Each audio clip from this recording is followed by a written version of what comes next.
शाम की फौज का कहना है कि इतवार को मुल्क के दारुल हुकूमत दमिश्क पर मुबैना तौर पर इसराइल ने मिसाइल दागे, जिसके नतीजे में 5 अफराद शहीद हुए।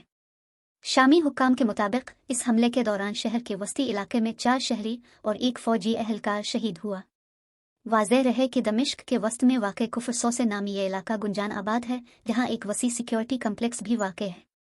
दूसरी जानिब खबर रसां इदारे राइटर्स ने जब इस वाक़े पर इसराइल की फ़ौज से राब्ता किया तो जवाब देने से इनकार किया गया। माजी में इसराइल की जानिब से शाम में ऐसे अहदाफ पर हमले किए जा चुके हैं जिनको ईरान हिज़्बुल्लाह से मुंसलिक किया जाता है, ताहम इसराइल ने ऐसे हमलों की जिम्मेदारी कभी कबूल नहीं की।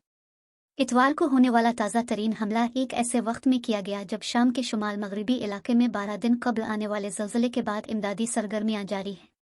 दमिश्क में कुफर सौसे के मुतासरा इलाके में शाम के सीनियर हुक्काम रहाइश पजीर हैं, जबकि यहाँ सिक्योरिटी एजेंसियों की मौजूदगी की इत्तलात भी हैं। ताहम इस इलाके में आम शहरी भी रहते हैं। शाम की हुक्काम के मुताबिक इस हमले में दमिश्क में मुख्तलिफ घरों को नुकसान पहुंचा है।